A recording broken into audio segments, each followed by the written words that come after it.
Сәлеметсіздер ме? Қалдарыңыз қалай? 2022 жылдың қыркүйек айына арыстан белгісіндегі жандар үшін таро расклад. Арыстандар не күтіп тұрғанын көрейік.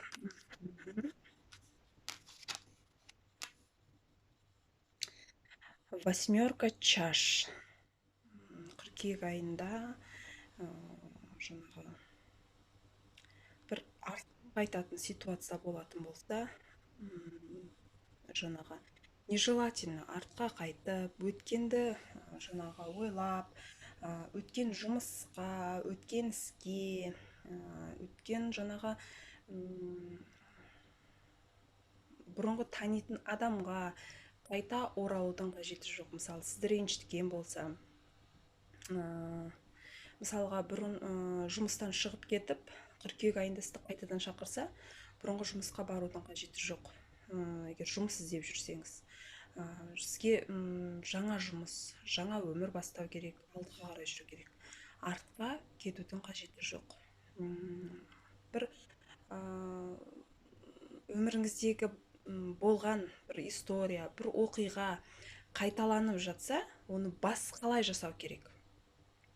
Мысалы, бұрын осы ситуация басыңыздан өтсе, жаңағы сол ситуацияны дәл солай қайтадан қайталаудың қажеті жоқ. Себебі өкініп қалуыңыз мүмкін. Жаңағы басқалай жаңағы өзгертіп, алдыға қарай қадам басу керек сізге.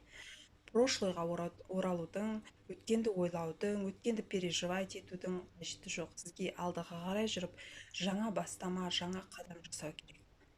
Келесі семерка пентаклей.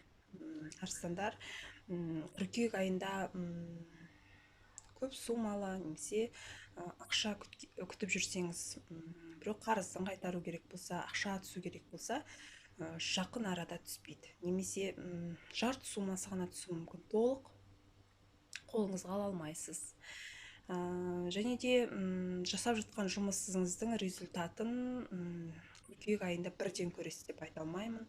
Бөлініп келуі мүмкін жартысы, яғни жасап жатқан жұмысыңыздың еңбегін, ақшасын аласыз, но бірден емес. Кішкене шыдамдылық керек бұл айда, кішкене төзімділік керек.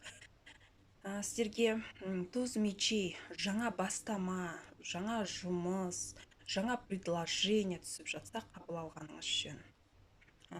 Қорқудың қажеті жоқ. Бірақ переживать етуіңіз мүмкін, ойлап, уайымдап, қолымнан келе ме, жасай аламын ба? Мысалы, басы бос арыстандар үшін отбасын құруға, қыз бен жігіт болып жүруге предложение түсіп жатса, жаңағы уайымдап, ол менің адамым ба, мені бақытты ете ала ма деген сияқты қорқыныштар, уайымдар болуы мүмкін. Бірақ та сізге берер кеңесім, бұл предложенияны қабыл алу керек сізге. Жаңағы өміріңіз жақсы жаққа қарай өзгерістер орын алады. Семерка пентаклей, яғни жаңа бастама бастап жатсаңыз, мысалы қыркүйек айында, ол бизнес болса, мысалы, бизнесіңіз жақсы жүріп, бірден ақшаға малынасыз деп айта алмаймын. Әлі де жасау керек.